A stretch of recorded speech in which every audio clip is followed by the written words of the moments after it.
그래서 니콜라 브리오와 클레어 비숍이 현대미술의 쟁점에서 다룰 수 있는 진짜 재미있는 논쟁처럼 이렇게 둘이 둘 다 관계미학에 굉장히 관심이 많지만 딱 부딪히는 지점이 나오는 두 명의 이제 이론가가 되는데, 그렇다면은 이들이 부딪히는 이 지점에서 간단하게 요약을 하자면 니콜라 브리오가 정치성이 부족하다. 클레어 비숍이 훨씬 더 정치적이다라고 요약 정리가 돼요. 근데 이 정치를 잘못 생각해 가지고 이 두 사람의 글을 제대로 꼼꼼히 보지도 않고 '클레어 비숍은 정치 미술하는 거지?' 이렇게 생각을 해서 이 정치 미술을 우리가 작년도에 있었던 국립현대미술관에서 자기네 소장품을 쭉 보여줬던 광장이라는 전시에서 뭐 "한여리를 살려내라." 같은 커다란 걸개 그림, 그게 정치 미술이라고 생각을 해서 '아 저는 정치 미술을 싫어하기 때문에 클레어 비숍하고는 안 맞고 니콜라 브리오인 것 같네요.' 이런 식으로 생각을 하고 계시는 분들이 의외로 또 있어요. 그래서 그런 의미의 정치 미술이 아니다. 아직까지도 정치 미술이라 그러면 뭐 북한 선전 미술 이런 거 떠올리시는 분부터 생각해서 이 정치 미술이란 단어에 대해 생각하고 있는 게 세대마다 계층마다 너무나 심하게 다르기 때문에 이 단어를 저도 되게 조심스럽게 사용을 합니다. 그래서 사실은 단어에 대한 합의가 잘 이루어져만 있다면 제가 그냥 중간고사로 "그러면 2020 년에 한국 미술의 정치에 대하여 한번 쓰세요."라고 얘기를 할 수도 있을 텐데, 그렇게 문제 내기 어려운 배경이라는 걸 굉장히 알고 있어요. 제가 미술에서의 정치 얘기하면 다들 "아 저 정치 잘 모르는데요." 네. 다 이런 반응이 제일 먼저 나오기 때문에 우리는 정치에 대해서 많이 익숙하지 않아요. 특히 외국에 비하여 한국의 미술대학교는 정치를, 네, 포스트 모던 이후에 문화에서의 정치조차도 많이 다루고 있진 않거든요. 그러다 보니까 여러분들이 그걸 낯설어 어렵다기보다는 아직 어려운 건 그걸 막 부딪혀 보다가 어떤 부분이 해결이 안 돼야 어려운 건데, 어렵기도 전에 그냥 일단 낯선 것 같아요. 그래서 낯선 것을 대뜸하는 거에 대해서 거부감이 좀 있는데, 가능하시다면 그 단어를 한 번씩 과감히 사용을 해 보시면 당연히 공격을 받습니다. 어 "지금 한국 미술의 정치적 상황으로 보건대." 뭐 이런 문장을 써 놓으면 누구라도 그 정치에 대해서 딴지를 걸어요. 그러면 그 정치에 대해서 그 사람과 얘기를 하면서 저 사람의 머릿속에 있는 정치라는 개념이 내 머릿속에 있는 정치라는 개념과 어떻게 다른지를 먼저 이렇게 가닥을 잡고, 네, 그다음에 정체성 이야기를 하면 참 좋을 것 같다라고 희망사항이고요. 네. 니콜라 브리오와 클레어 비숍의 그 차이에 대해서는 간략하게라도 좀 느낌이 좀 오시나요? 네. 그래서 이것은 이 정도로만 알아두시면 되겠고, 이것을 쪼끔 더 이렇게 해 버리면 또 제가 너무 과장하는 것 같아서 조심스럽습니다마는, 관계 미학에서 니콜라 브리오가 원하는 것은 치유나 힐링에 좀 더 가까워요. 본인은 절대 그런 식으로 단어 쓰지 않습니다. 어쨌거나 화합, 네, 이렇게 서로 기분이 좋고 뭉쳐서 전에 없는 경험을 통하여 아까 그 오바마에게 희망이라는 걸 보내듯이, 네, 그런 걸 느끼고 싶어 하는 그 경험이 미술에서의 가치라고 생각을 한다면, 클레어 비숍 같은 경우는 적대나 파열이라는 단어를 써요. 근데 뭐랄까, 착한 사람 컴플렉스가 있는 사람 같은 경우는 적대, 파열, 부 뭐 분열, 네, 이런 단어를 들으면 이게 좀 안 좋다는 어감을 가지고 있는 거죠. 근데 전혀 그렇지 않잖아요. 우리 아방가르드 미술이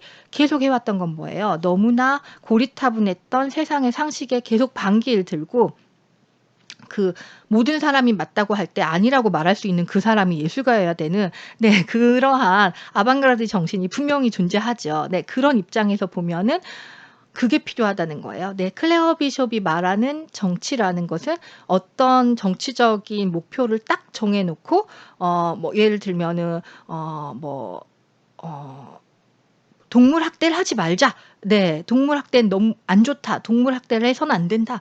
이걸 정해 놓고 그것을 널리 세상에 알리고 그게 세상에 하나의 상식이 되도록 막 노력하는데, 이걸 우리가 이제 다음에 배우게 될 액티비즘은 이것에 좀 더 가깝습니다. 분명한 지향점이 있고 예술이라는 걸 수단으로 이용하여서 그것을 실천하게 만들도록 하는 거죠. 근데 클레어 비숍이 말하는 건 다 액티비즘이 되자는 이야기는 아니거든요. 네. 그래서 그렇지만 뭐랄까 의미 있는 어떤 파괴 같은 것을, 그러니까 땅 때려주는 더 내용적 깊이가 있는데 그게 있어야 된다. 소위 예술이라면 그 정도의 가치가 있어야 된다라고 믿는 쪽이고, 아닙니다. 그래서 아주 원론적으로 들어간다면 여러분이 예술이 뭐라고 생각하느냐. 네. 그냥 보고 기분이 좋아지는 거여야 되느냐, 아니면 그것을 보고 마음이 불편하더라도 어떤 깨달음이 와야 되느냐, 이 차이는, 네, 즐거운 영화를 볼 것인가, 마음이 굉장히 불편하지만 사회에 대해서 뭔가 일침을 가하고 있는 영화를 볼 것인가처럼, 네, 항상 양당 간의 문제고요. 이게 너무나 흑백 논리로 비춰서는 안 되겠죠. 당연히 안 되겠죠. 그리고 이거는 뜬구름 잡듯이 대화를 해 가지고는 아무것도 이루어지지 않습니다. 왜냐? 둘 다 필요해요. 네. 이 세상에는 미술이 토닥토닥도 해야 되고 때리기도 해야 되는 거거든요. 네. 그래서 이것을 네가 맞니 내가 맞니 할 수 있는 문제는 전혀 아니고, 항상 이런 거에 대해서 쓰고 싶으실 때는 항상 구체적인 사례를 들고 오세요. 이 모든 사례는 다 이 중간쯤 어딘가에 걸쳐 있습니다. 그래서 이 사례를 보건대 이 사례에서 나는 이면이 더 보인다. 뭐 이런 식으로 이야기를 진행하시는 걸 추천을 드리겠습니다.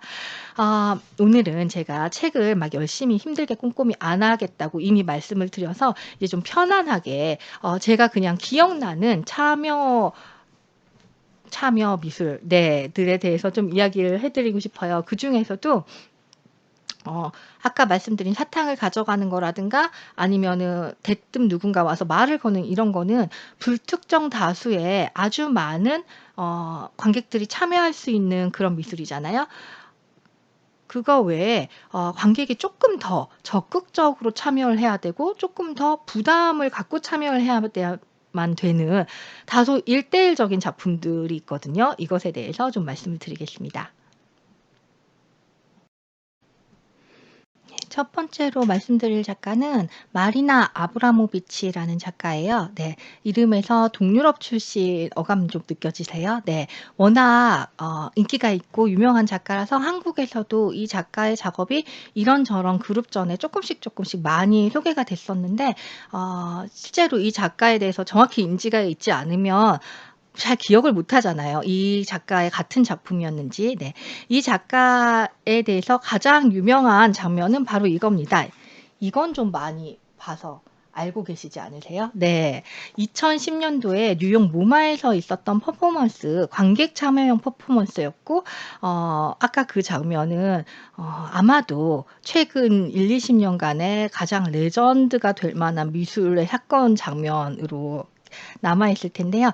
마리나 아브라모비치는 사실 나이가 꽤 많은 작가입니다. 1970 년대부터 우리가 지금 미술사로 배우는 개념 미술 작업들을 초기부터 퍼포먼스 형태로 되게 많이 했어요. 그래서 1975 년 정도에는 미술가는 예술은 아름다워야 해. 예술가는 아름다워야 해라는 작업을 했는데, 이 영상은, 네, 한동안 서울 시립미술관에서도 상영이 됐었습니다. 여러분이 이 작가 이름으로 검색하면 유튜브 같은 데서 좀 보실 수 있을 거예요.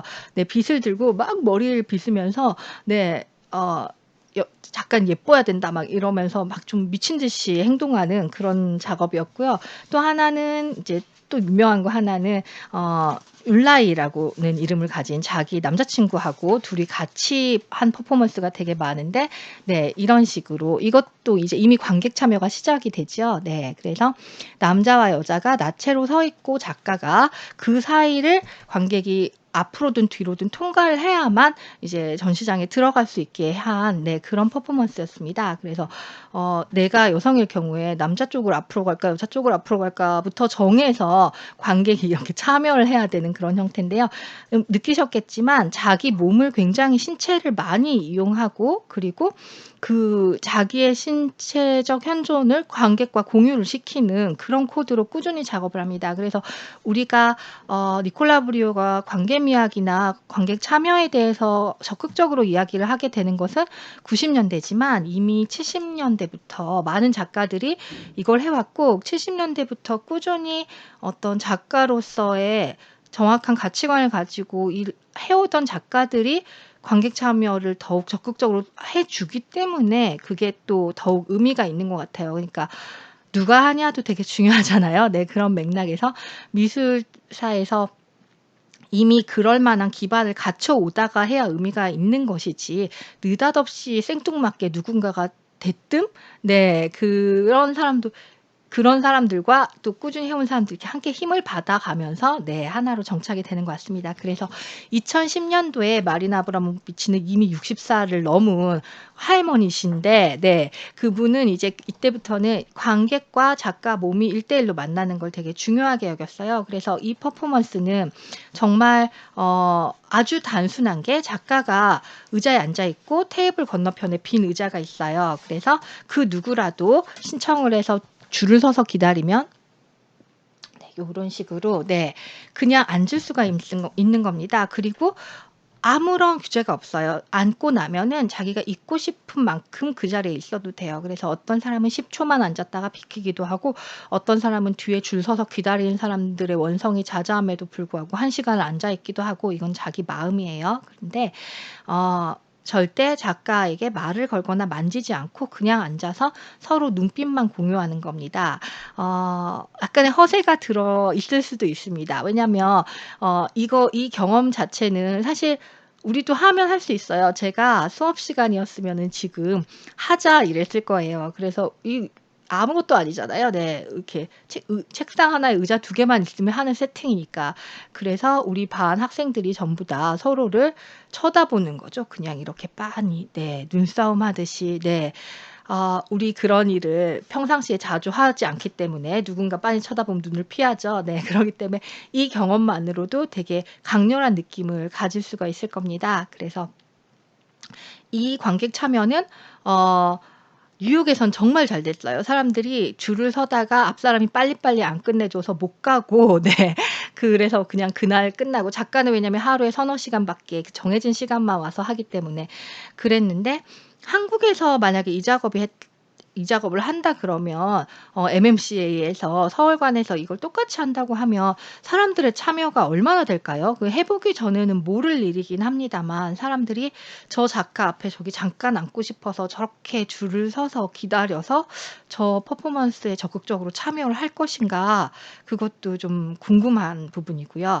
제가 처음에 보여드렸던 이것은 네 이미 너무 심파조로 많이 알려져 가지고 유명할 텐데 아까 흑백 사진에서 네 함께 활동을 했던 울라이라는 자기의 옛 애인인데 이 사람들이 헤어지고 30년이나 지나는 동안에 서로 거의 만나지 않다가 이 퍼포먼스를 하는 날 그 남자가 나타났습니다. 그래 가지고 관객으로서 참여를 해서 앉아 있다가 이제 마주치게 되는 거죠. 그래서 이제 촬영이 돼 있는 걸 보면은 마리나 아브라모비치가 동공이 흔들리고 자기도 모르게 아무 관객도 하지 않았던 행동을 해요. 갑자기 손을 내밀어서 손을 이렇게 잡습니다. 네. 그리고 저 백발의 노인이 되신 저 구남친께서 뭐라고 이렇게 말을 하는데 들리진 않아요. 멀리서 카메라로 찍었기 때문에. 그래서 이제 한동안 과연 뭐라고 했을까? 네, 저 순간에 무슨 멘트를 했을까? 짧게. 그래서 뭐 다양한 추측이 막 난무했습니다. 이거 퍼포먼스 끝나고 아래 1층 카페로 와 기다리고 있을게부터 시작해서 안 낭만적인 네, 기타 등등 여러 가지 이제 막 그런 이야기가 있었는데 이 뒤로도 이 두 사람이 저작권 문제로 서로 소송을 하고 싸우고 네, 스토리가 너무 많아 가지고 이 사생활로 빠지면은 좀 감동이 적어지고요. 어쨌거나 2010년도에 이 퍼포먼스가 있었던 때에는 정말 큰 사건이었습니다. 그리고 2010년도 정도 되면은 사람들의 많은 관심이 어떤 작가의 작품을 가서 뭐 진품을 액자에 든 그림을 보고 이런 것보다도 실제 작가가 저렇게 현존하면서 관객을 참여시켜서 하는 미술에 대한 호응도가 굉장히 높았던 시절이었고, 특히 뉴욕이라는 곳이 장소적으로도 더욱 그랬고요. 그래서 저는 이제 대학원 수업하다 보면은 가끔 외국에서 유학을 하고 뭐 석사나 박사 과정으로 다시 돌아온 학생들 보면은 지금까지도 외국에서 이런 관객 참여적인 미술, 네, 인터랙티브라든가 이런 걸 훨씬 더 많이 수업 커리큘럼에 넣어서 한다라고 듣고 있습니다. 네. 그래서 그렇죠. 네.